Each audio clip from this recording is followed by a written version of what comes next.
So since we're about halfway through Pokemon Journeys, assuming that there'll be around 140 episodes, I decided that I would do a tier list video ranking the first 75 episodes, starting from Pikachu's origin story to Dawn's return. I won't be giving any sort of review in this tier list video since it isn't really scripted. I'll just rank the episodes based on what I remember from them and how I feel about them now. So these may score differently than what I have in my official rankings and reviews. Also, since opinions differ, your 10 could be an 8 for me and vice versa, so yeah.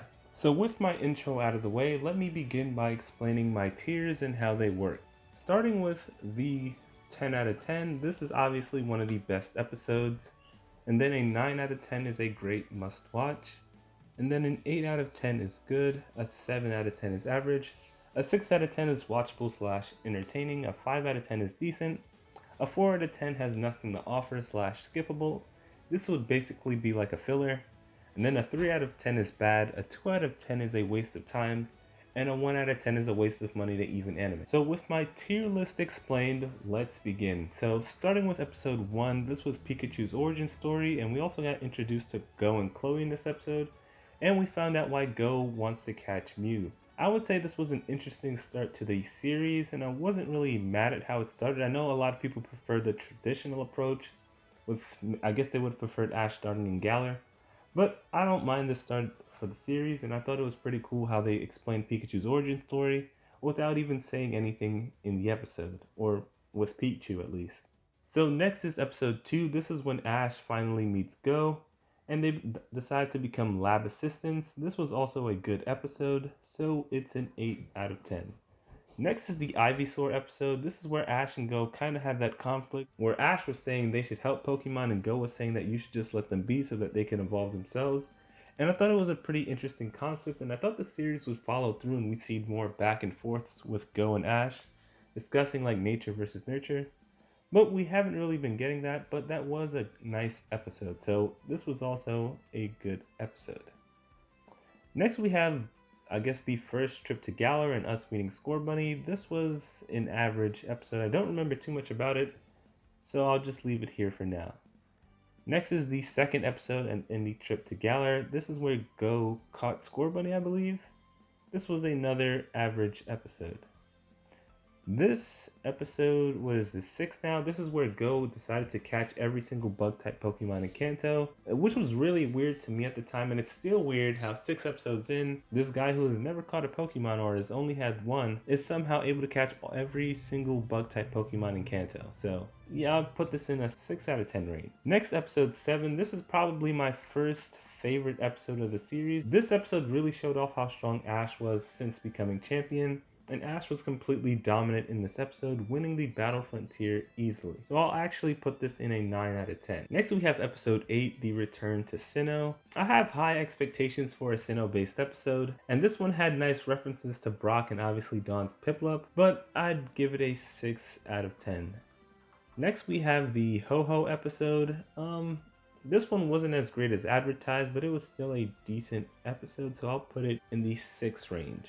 Next we have the Dragonite episode with Ash catching Dragonite. This is probably the moment where I first realized while watching Pokemon Journeys that we're in for something good. So I'll give this a 9 out of 10. Ash caught Dragonite. It really doesn't get much better than Dragonite for a catch. Dragonite is also Ash's only Pokemon to be completely undefeated this far in. So yeah, this is a safe placement for it. Next we have the Chloe and Yamper episode. I'm pretty sure this was the introduction to Gengar 2. This was about a 7 out of 10. Now we move on to episode 12. Yeah, this was easily a 10 out of 10, the first battle between champions in the series, and our introduction to the World Championships. So next we have episode 13, the 2-part special, or the second half of this 2-part special with Leon. This is where Ash battles Leon and decides that he'll officially take part in the World Championship for the sake of beating Leon. This episode actually has our only Gigantamax battle of the series with Pikachu versus Charizard, so I'll say this was a 10 out of 10 too. Next we have the Golurk episode. I thought it was weird that Go caught this overpowered Golurk, and this was, I'm pretty sure, our only raid battle in the series. This episode goes, I'll say it was a decent episode. Next, the Cubone episode. I don't remember much about this episode. I think we learned more about Go's past and his family, and I thought that was pretty nice, so I'll say this was an average episode. Next we have the Gengar episode. I'm pretty sure this is where Ash catches Gengar, and I thought his flashback was pretty good too, so it gets an 8 out of 10. Next we have the Go and Score Bunny episode. Average, good, average, let's just have it here in good for now. This could really go either way for me, but I'll leave it here in average. Next we have Ash's first World Championship battle, and this was a great episode. This is probably one of the few Gengar highlight episodes, and it was really cool getting that flashback with LT Surge in this episode. Next we have the Ditto episode. This episode was a weird one. I think it would have been better if Team Rocket had actually caught Ditto, but that didn't happen. So I'll put this in the 4 out of 10, has nothing to offer. So for episode 20, Ash and Go were leaders, and they led their 2 squads while Ash showed them battling and Go showed them about catching Pokemon. And in this episode, Chloe starts to take a slight interest in being a trainer as well. So I will give this episode an 8. I like this episode. Next we have episode 21. This is a Riolu episode, easily a 10. Ash got his Pokemon of Destiny Riolu, and we had that aura connection. It doesn't really get much better than that. Next we have episode 22, the Raboot leaving episode in Hoenn. I don't know why they tried to convince us that Raboot would leave 22 episodes into the series. It had a nice farewell scene at the end, but Raboot did come back, and it was a nice episode, I guess, so I'll leave it here in watchable. Next we have episode 23, Panic in the Park. Let's just leave this here. Alright, so episode 24, the Matori Matrix Unit episode. Team Rocket went to that resort on their vacation, and they ended up meeting Ash in disguise, I think. In this episode, I don't really remember much about this episode, so I'll leave it here in nothing to offer. Actually, I'll leave it here in decent. No, nothing to offer. I'll leave it right there. So next we have episode 25. Easily one of the best episodes, and this started Dragonite's streak of being undefeated after it defeated Mega Lucario. Karina was also the first major return in the series. Lots of things to like about this episode. Next we have episode 26, the first 2-parter, and I really don't like 2-part episodes. The best thing about this episode was probably Diantha appearing on the cover in a brief scene, so I'll leave this right here in a 3 out of 10. This episode was funny though. Next we have episode 27. This was a really good episode. We had a lot in this episode. We had Ash telling Leon that he'll beat him in the World Championships right after Leon's match with Raihan. We also got Sonia appearing in this episode, and it started the foreshadowing for the Darkest Day arc. So easily a 10 out of 10. Plus Riolu battled Farfetch'd in this episode, and Ash ended up catching Farfetch'd. Easily one of the best episodes of the series. Next we have episode 28. This is where Go catches Sobble. This was an average episode. Next we have episode 29 with Chloe and Yamper, and I'm pretty sure this is that P-Dove episode 2. Decent. Next we have episode 30. This is a controversial episode. Pikachu was acting way out of character for, I guess, being 1,000 episodes in with Ash. It being jealous of Riolu was weird. If there was ever a time for Pikachu to be jealous, it would have been with Greninja or maybe Charizard, but not a baby Riolu, especially not 1,000 episodes in, so I'll leave this down here. Next we have this episode with Chloe helping out Nami, her brother's friend. This was a decent episode. It was a nice episode for Chloe though. Next we have the Go in Tokyo episode. This was easily one of the best episodes of Pokémon Journeys, and even a great standout episode among Pokémon episodes. I feel like we should get more episodes with like just the new character of the series and learning about them. This is the only episode in the series without Ash, and it still managed to be a 10 out of 10, so I hope it's something they do more. Next we have the trade episode. This was kind of skippable. Like, Go just got another Pokemon and a lot of extra happened. And I feel like half of what was done in that episode could have been done in half the time. So I'll leave that here in 4, nothing to offer. Next we have episode 34, Ash and Beef's first matchup. This was easily a 9 or 10. I'll say this was a 9. This was actually the first time I think I've ever seen Ash get swept in battle. And it really showed us how tough the World Championship was going to be, and it wasn't just going to be a walkthrough for Ash. Next we have Go catching Pikachu, and it evolved into Raichu. This was a decent episode. I guess watchable. It was a decent episode. Next we have episode 36. This is where Ash goes on that losing streak and Go steps up and manages to catch a Flygon by himself. And I think this was still Go's best catch of the series and easily one of the best Go episodes, if not the best. So I'll put it here in a 9 out of 10. Next we have the return to Alola, easily a 10 out of 10. The champion returns. Ash got to meet his new little brother Lee, the return of Ash's Alolan family, his old Pokemon. All around a great episode. Next we have this episode, Chloe and I guess Ash and Go drag Chloe along for the first time to go see the fossils, and Go catches Aerodactyl. I'll leave this episode here in average. Next we have the Ash and Beef Rematch. This was, I'm not sure if this was a 9 or a 10. It depends on where you think the first battle should rank. I'll say no, this was easily one of my favorite episodes of Pokemon Journeys at least. Ash finally tied with B and solidified their rivalry throughout the series.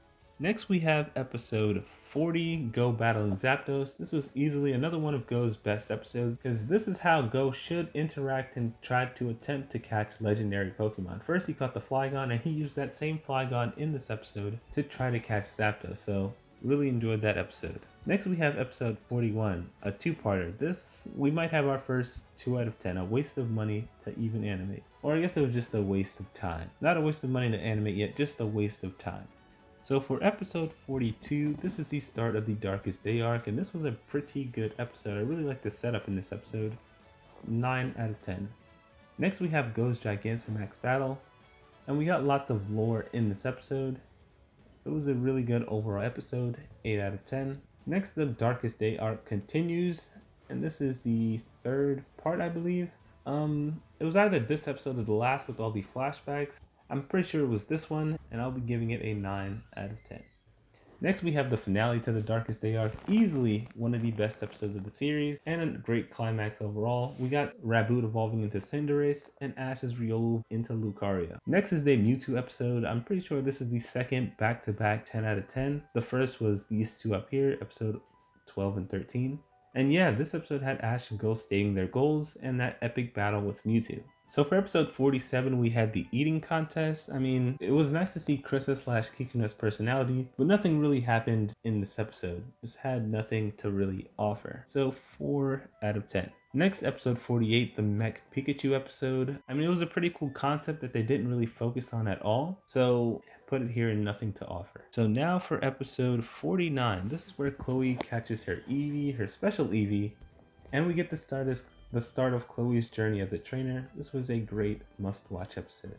Next we have episode 50, the fossil episode. Chloe also gets a lot of nice development in this episode, and Ash gets Dracovish and Go catches Arctozol. Next we have episode 51. Ash got into another world championship battle, and Ash also battled Rinto at the end of this episode. This was a pretty cool episode, and I like how we got 2 nice battles in this episode. So I'll put it right here in good. Next we have episode 52, the Diglett episode. We got lots of growth for Chloe, but this episode didn't have too much going on in it. So I'll have it right here in a 6 out of 10. It was at least watchable.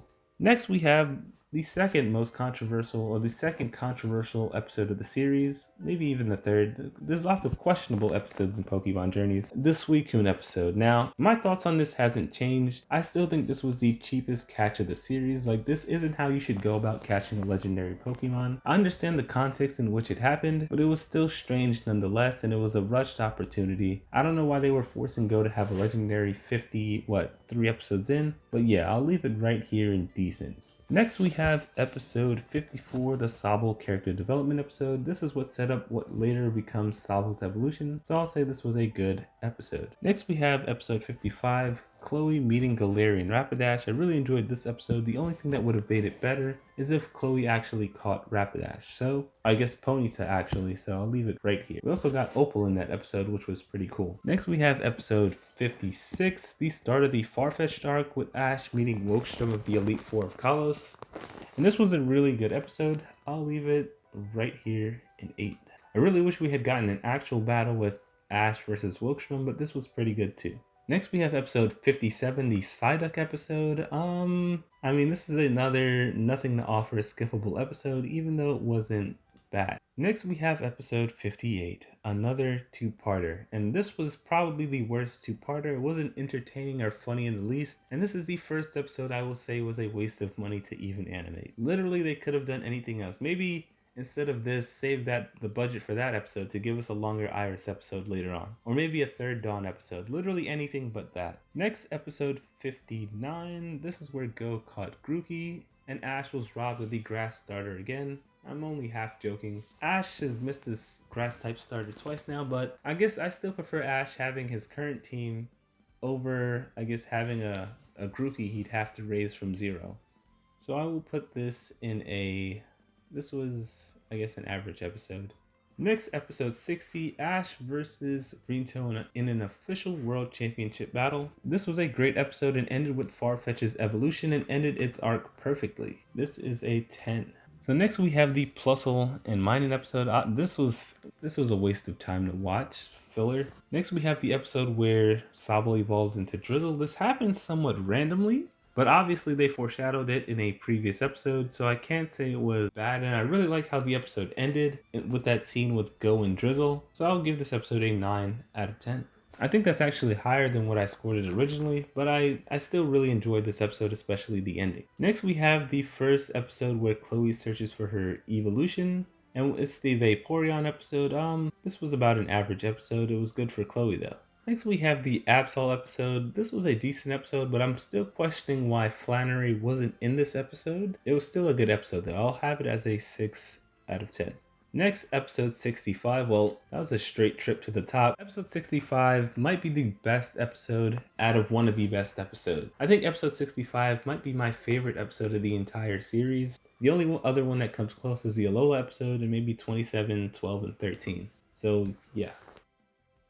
Next we have episode 66, the Floette episode. This episode was random to me. Like, I can't remember the go release Floette just because at the end of the episode, I'm pretty sure that's what happened. So 4 out of 10.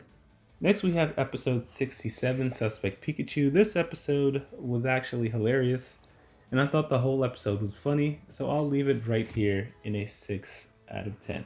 Maybe even a 7. I'll give it a 7 just because it was funny. It didn't have much going on, but it was at least funny. Next, we have the first episode of the Project B arc, the return of Infernape, Ash's old Pokemon. It doesn't take much to realize this is easily a 10. Next, we have episode 69. This was a 6 out of 10. These episodes came recently, so I can get through this very quickly. Episode 70, the Moripeko, also a 6 out of 10, but it was at least, actually a 5 out of 10. It was at least decent. I like James, he's my favorite member of Team Rocket, but I can't say the episode had anything great going for it. If you didn't watch it and you found out that James made Moripeko his, you wouldn't be missing out on too much. So episode 71, the first trial mission, this was a 9 out of 10. This was a really great first episode to the start of the Project Me arc. Next we have the Maze episode. What did I give this? A 7? This was an average episode. I thought Meowth liking Chloe was funny too. Now we have episode 73, another 7. The Dawn Return, pretty sure I give this episode a 9. And the second episode gets an 8. So that pretty much wraps up my tier list. If I had to make any last minute changes, I would move I would move the Absol episode to a 7. And let's see. Oh, episode 11 is also a 7. I kind of just forgot that Chloe had that conversation with her mom, but that's also a really important episode, so I would move that there too. And that's pretty much it. So based on my rankings, the series averages about a 7.1, which isn't bad. In my head, I thought it would be closer to a 7.5 or an 8.